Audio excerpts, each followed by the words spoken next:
फडणवीसांच्या परवानगीशिवाय आता मंत्री आणि अधिकारी यांना विमान वापरता येणार नाही। मोदींनी इंधन बचत करण्याचे आवाहन केल्यानंतर सोशल मीडियामध्ये मंत्र्यांच्या ताफ्यावर टीकेची झोड उठली होती। यानंतर राज्य सरकारने निर्देश दिले आहेत।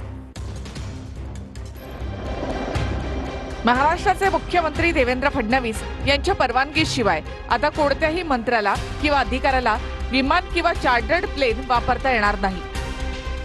राज्य सरकारने या संबंधीचे निर्देश दिले आहेत। मंत्र्यांच्या आणि अधिकाऱ्यांच्या विमान यात्रांवर अंकुश ठेवण्यासाठी मुख्यमंत्री कार्यालयाने हा निर्णय घेतला। पंतप्रधान मोदींनी पेट्रोल डिझेलची बचत करण्याचे आवाहन केल्यानंतर सोशल मीडियामध्ये मंत्र्यांच्या ताफ्यावर टीकेची झोड उठली होती। त्यानंतर राज्य सरकारने पुढाकार घेत आता मंत्री आणि अधिकाऱ्यांच्या विमान प्रवासासाठी मुख्यमंत्री कार्यालयाची परवानगी आवश्यक केली आहे। एखाद वेळी अर्जंट असेल तरच वापरताय, कोणी खूप तातडीचं आहे। आपण बघा, माझ्या वर्षभराच्या याच्यामध्ये तर मी 4-5दा आणि जेव्हा अर्जंट तेव्हाच गेलो। आमचे मंत्री जात नाही फार, मान्य मुख्यमंत्री उपमुख्यमंत्री तेवढा त्यांचा इतका बिझी, राज्याचा मुख्यमंत्री फारच बिझी असतात। त्यामुळं त्यांचा मी सवाल सोडला तर राज्याचा कुठले मंत्री फ्लाईट वापरतात? खूप कमी वापरतात। वरिष्ठ मंत्री आहात, भाजपच्या मंत्र्यांना सल्ला देणार का की त्यांनी आपला ऑलरेडी मुख्यमंत्र्यांनी सल्ला दिलाय सर्वांना। ऑलरेडी सर्व मुख्यमंत्र्यांनी स्पेशल फ्लाईट वापरण्याकरता त्यांची मंजुरी घ्यावं लागतं। मुख्यमंत्र्यांच्या मंजुरीशिवाय तुम्हाला स्पेशल फ्लाईट वापरता येत नाही। स्वतःचे मंत्री आणि स्वतःचा पक्ष हे पाळणार आहे का? रोड शो बंद होणार आहेत का? जे ताफे मंत्र्यांचे असतात ते कमी होणार आहेत का? आणि प्रामुख्याने हेच मंत्री वरपासून खालपर्यंत परदेशी जाणं असेल किंवा सोनं घेणं असेल हे टाळणार आहेत का? इंधनाची बचत करा हे मोदी साहेबांनी बनल्याबरोबर त्याच्यावर टीका करण्याचं काहीच कारण नाही आहे ना। आणि हे सर्वांसाठी लागू आहे, सर्वसामान्य माणसासाठीच नाही तर मंत्र्यापासून तर खालच्या माणसापर्यंत हे सर्वांनी याचं पालन केलं पाहिजे। पंतप्रधान मोदींच्या इंधन बचतीच्या आव्हानानंतर ठाण्यामध्ये जितेंद्र आव्हाड यांनी घोड्यावर बसून आंदोलन केलं। बैलगाडा आणि घोडागाडी घेऊन कार्यकर्ते आंदोलनामध्ये सहभागी झाले होते। फडणवीसांनी मंत्र्यांसह घोड्यावरूनच आता मंत्रालयामध्ये प्रवास करावा असं आव्हाड यांनी म्हटलं। तर पुण्यामध्ये ठाकरेंच्या वसंत मोरेंनी सुद्धा घोड्यावर बसून आंदोलन केलं।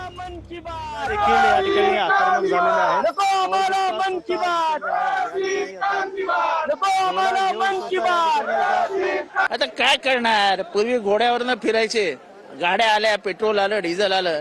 आता परत एकदा मागे 2000 वर्षापूर्वी मागे घेऊन जाणार आपल्याला मोदी, आपल्याला माहिती होतं।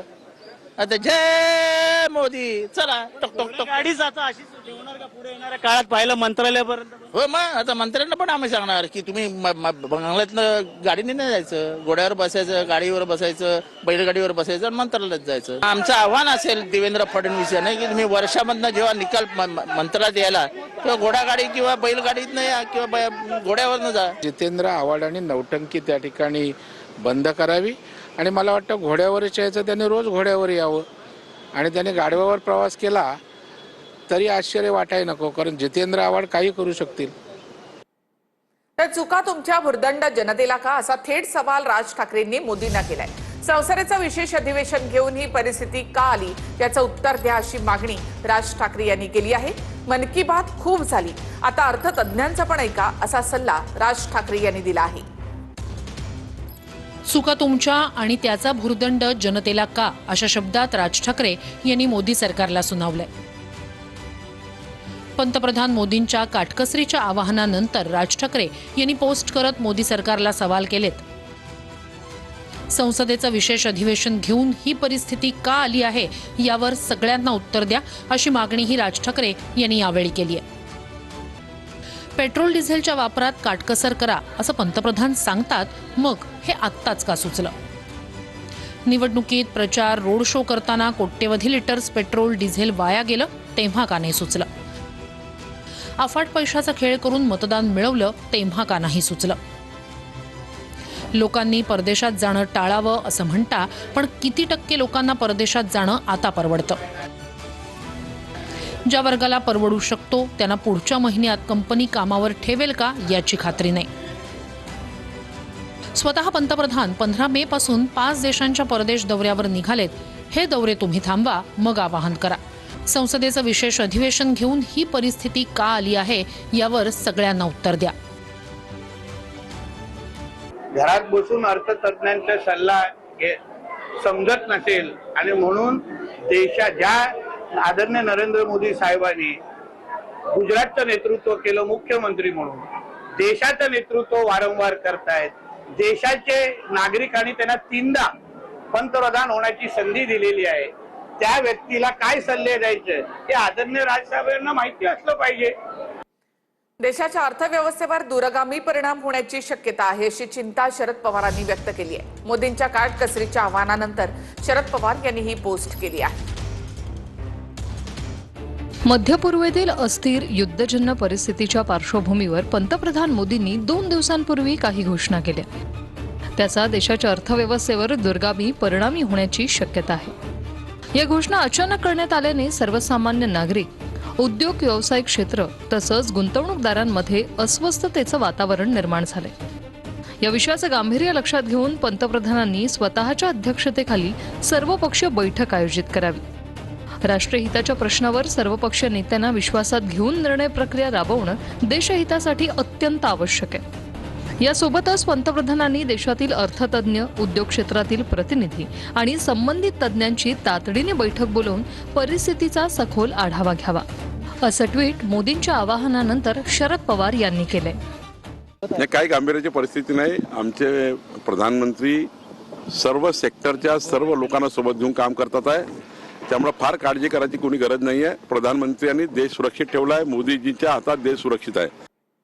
एकीकडे पंतप्रधान मोदींकडून इंधन बचतीचं आवाहन होत आहे, तर दुसरीकडे त्यांच्याच पक्षाचे नेते इंधनाचा वारेमाप वापर करत असल्याचा काँग्रेसनं आरोप केलाय. काँग्रेसने भाजप नेत्याच्या गाड्यांचा ताफा असलेला एक व्हिडिओ ट्विट केला. भाजप नेते सौभाग्यसिंग ठाकूर मध्य प्रदेश पाठ्यपुस्तक निगमचे अध्यक्ष बनल्यानंतर त्यांनी रॅली काढली. या रॅलीसाठी मोठ्या प्रमाणामध्ये गाड्या वापरण्यात आल्या असा आरोप काँग्रेसनं केलाय. देशामध्ये पर्याप्त इंधन साठा उपलब्ध असल्याची माहिती पेट्रोलियम मंत्री हरदीप सिंग पुरी यांनी दिली. भारताकडे 60 दिवस पुरेल इतका कच्च्या तेलाचा साठा आहे असं पुरी यांनी म्हटलं आहे. देशात पर्याप्त इंधन साठा उपलब्ध. हरदीप सिंह पुरी. भारताकडे 60 दिवस पुरेल इतका कच्च्या तेलाचा साठा आहे. 45 दिवसांचा एलपीजी आणि 60 दिवसांचा एलएनजी साठा आहे. भविष्यात तुटवड्याचा सामना करावा लागू नये म्हणून साठा आणखी वाढवणार. सध्या देशात कोणत्याही तुटवड्याची भीती नाही आहे. नागरिकांनी पेट्रोल पंपांवर गर्दी करण्याची, घाबरून जाण्याची गरज नाही. जागतिक अस्थिरतेचा भारतावर परिणाम होऊ नये यासाठी समुद्री सुरक्षा, आर्थिक स्थिरतेला प्राधान्य देण्याचेही निर्देश. भारताची पुरवठा साखळी पूर्णपणे सुरक्षित असून इंधनाची टंचाई भासणार नाही. देशामध्ये यंदा 4 दिवस आधीच मान्सून दाखल होण्याची शक्यता आहे. मान्सून केरळमध्ये जूनमध्ये पोहोचतो, पण यावर्षी तो 25 ते 27 मे मध्येच केरळच्या तटावर पोहोचणार आहे.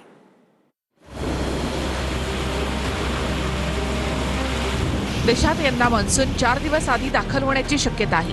मान्सून केरळमध्ये जूनमध्ये पोहोचतो, पण यावर्षी तो 25 ते 27 मे मध्ये केरळच्या तटावर पोहोचणार आहे.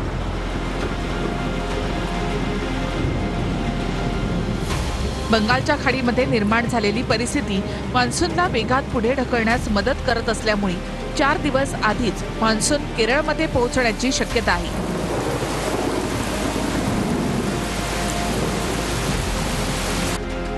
देशभरामध्ये महाराष्ट्र, राजस्थान, गुजरात आणि मध्य प्रदेश या ठिकाणी हीट वेव्ह सुरू आहे. राष्ट्रवादीच्या राष्ट्रीय कार्यकारिणीमधून प्रफुल्ल पटेल तटकरे यांचं नाव वगळण्यात आल्याची चर्चा आहे. जय पवार यांना राष्ट्रीय कार्यकारिणीमध्ये स्थान देण्यात आलंय, तर यादीमध्ये तांत्रिक चूक असून दुरुस्त करणार असं सुनेत्रा पवारांनी म्हटलंय. अजित पवार यांच्या राष्ट्रवादीच्या नवीन राष्ट्रीय कार्यकारिणीतून सुनील तटकरे आणि प्रफुल्ल पटेल यांचं नाव वगळण्यात आल्याची माहिती समोर आली आहे. केंद्रीय निवडणूक आयोगाला दिलेल्या कार्यकारिणीच्या यादीत प्रफुल्ल पटेल, छगन भुजबळ, सुनील तटकरे, दिलीप वळसे पाटील यांची नावं नसल्यानं अनेकांच्या भुवया उंचावल्या. यामुळे चर्चांना उधाण आलंय. राष्ट्रवादी काँग्रेसच्या नवीन राष्ट्रीय कार्यकारिणीची यादी सध्या सोशल मीडियावर व्हायरल होतीये. राष्ट्रवादीकडून निवडणूक आयोगाला राष्ट्रीय कार्यकारिणी संदर्भात 29 एप्रिलला दिलेलं पत्र सध्या व्हायरल होत आहे. पत्रात राष्ट्रवादीच्या अध्यक्ष सुनेत्रा पवार यांच्यासोबत जनरल सेक्रेटरी म्हणून पार्थ पवार आणि जय पवार यांची नावं आहेत. मात्र यात प्रफुल्ल पटेल, सुनील तटकरे यांची नावं राष्ट्रीय कार्यकारिणीतून वगळण्यात आल्याचं यादीत दिसतंय. मात्र या नवीन राष्ट्रीय कार्यकारिणीच्या यादीत तांत्रिक चूक झाल्याचं उपमुख्यमंत्री सुनेत्रा पवार यांनी ट्विट करत सांगितलंय. व्हायरल झालेल्या राष्ट्रवादीच्या पदाधिकाऱ्यांच्या यादीत तांत्रिक चूक आहे. यादीतील तांत्रिक चूक लवकरच दुरुस्त केली जाईल असं या ट्विटमध्ये सुनेत्रा पवार यांनी म्हटलंय. सुनेत्रा वहिनींनी पार्थने आणि जयने प्रफुल्ल पटेलांना इन्व्हॉल्व करावं की नाही आणि तटकरेंना इन्व्हॉल्व करावं, दिस इज नॉट माय सब्जेक्ट. मग तुम्ही विचारलंय तर मी आज मॅम तुम्ही विचारलंय तर मी पण विचारून घेतो की बा असं कसं तुम्ही एवढ्या सिनियर माणसांना घेतलं नाही असं विचारतो, but it not my subject. असंही होऊ शकते की त्यांना आस्थींमधले निखारे ओळखले असतील, घरभेदी ओळखली असतील, अजितदाच्या संदर्भामध्ये काही त्यांच्याकडे माहिती असेल, पक्ष हडपण्यासंदर्भामध्ये जे काही प्रयत्न झाले होते, जे काही ऐकू येत होतं ते कदाचित खरं असेल म्हणजे पाहावं लागेल. आणि अशा काही ज्या गोष्टी असेल त्या आम्ही त्या मीडियामध्ये चर्चा करू इच्छित नाही, परंतु ज्या गोष्टी पक्षांतर्गत आहेत त्याच्यावर मी चर्चा करणं, कमेंट करणं बरोबर नाही. फरार असलेले संग्राम भंडारे माध्यमांच्या समोर येत आहेत, पण पोलिसांना सापडत नाहीत. विकास लवांडेंना पिस्तूल दाखवलं नव्हतं, लवांडेंवर डांबर टाकायला हवा होता असं लोक म्हणतात. अशी प्रतिक्रिया संग्राम भंडारे यांनी TV9 मराठीला दिली आहे. तर भंडारेंच्या सहकाऱ्यांनी मला पिस्तूल दाखवलं होतं असं विकास लवांडे यांचं म्हणणं आहे. मी पहिल्याच दिवशी सांगितलं, ज्या दिवशी आम्ही त्याच्यावर शाई ओतली तेव्हाच सांगितलं की पिस्तूल वगैरे काही लावलेलं नाहीये, त्याची ती पात्रता सुद्धा नाहीये. अभिनंदनाचे फोन येत आहे, मला लोक नावं ठेवताय, बापू शाई का टाकली, फक्त डांबर वाचायला पाहिजे होतं, डांबर वाचायला पाहिजे होतं, फक्त शाई का टाकली, नावं ठेवतायत लोक मला. तर हा वारकऱ्याचा वेश आहे, वारकऱ्यात घुसलेला हा घुसखोर आहे, गुंड आहे. संग्राम भंडारे हा प्याद आहे आणि सरकार पुरस्कृत हा माझ्यावर परवा हल्ला झालेला आहे. मला डोक्याला पिस्तूल नव्हता लावला, ते बरोबर आहे, समोरून दाखवला होता 3 फूट अंतरावर, आणि तो संग्राम भंडारे नव्हता दाखवला, त्याच्या जोडीला 2 जण होते जे पिस्तूलधारी होते, त्यांनी दाखवले. पेपर लीक झाल्यानंतर नीट 2026 ची परीक्षा रद्द करण्यात आली. नीटच्या पेपर फुटी प्रकरणी सीबीआय चौकशीचे आदेश आता देण्यात आले. लवकरच नव्यानं परीक्षा घेतली जाईल. विद्यार्थ्यांकडून कोणतंही शुल्क आकारलं जाणार नाही अशी माहिती NTAनं दिली आहे. नीट पेपरफुटी प्रकरणामध्ये 15 पेक्षा जास्त जणांना ताब्यात घेण्यात आलेलं आहे. यामध्ये नाशिकमधून 30 वर्षीय शुभम खैरनार याला अटक करण्यात आली, तर पुण्यामधून सुद्धा एका व्यक्तीला ताब्यात घेण्यात आलं आहे. सीबीआय कडून महाराष्ट्र, राजस्थान, उत्तराखंडसह अनेक राज्यांमध्ये तपास सुरू आहे. तामिळनाडूचे मुख्यमंत्री विजय यांनी त्यांचे ज्योतिषी आणि आध्यात्मिक सल्लागार रिकी राधन पंडित वेट्रीवेल यांची OSD म्हणून नियुक्ती केली आहे. विजय यांच्या विजयाची पंडित वेट्रीवेल यांनी भविष्यवाणी केली होती. रिकी राधन पंडित वेट्रीवेल तामिळनाडूमध्ये ज्योतिषी आणि आध्यात्मिक सल्लागार म्हणून प्रसिद्ध आहेत. विजय यांच्या मुख्यमंत्री पदाच्या शपथविधी वेळेची वेळ सुद्धा याच ज्योतिषांनी निश्चित केल्याची चर्चा आहे. आणखी एक महत्त्वाची बातमी. तामिळनाडूचे मुख्यमंत्री सी विजय जोसेफ यांचं परराष्ट्र मंत्र्यांना पत्र. श्रीलंकेने ताब्यात घेतलेल्या मच्छीमारांच्या सुटकेची पत्राद्वारे मागणी करण्यात आली. मच्छीमारांसाठी राजनैतिक स्तरावर हस्तक्षेप करण्याची विनंती त्यांनी केली. सध्या 54 भारतीय मच्छीमार श्रीलंकेच्या तुरुंगात आहेत. 264 बोटी श्रीलंकेनं जप्त केल्या आहेत. मुंडवा जमीन गैरव्यवहार प्रकरणामध्ये एक अपडेट आहे. अमेडिया कंपनीला 22,46 लाखांचा मुद्रांक शुल्क भरावा लागणार आहे. 2 महिन्यामध्ये महसूल मंत्र्यांकडे अमेडिया कंपनीला अर्ज करता येईल. महसूल मंत्र्यांनी निर्णय न दिल्यास मुद्रांक शुल्क भरावं लागेल. संचालकांच्या नियुक्तीवर राहुल गांधींकडून प्रश्न उपस्थित करण्यात आले. 2024 साली NTA संचालक कोण होते असा सवाल राहुल गांधींनी केला. 2024च्या NTA संचालकांना मोदी सरकारने कुठे बसवलं आहे असा सवाल राहुल गांधींनी केलाय. 2024च्या NTA संचालकांची तुम्हीच गुगल करून माहिती घ्या असं राहुल गांधी यांनी म्हटलं.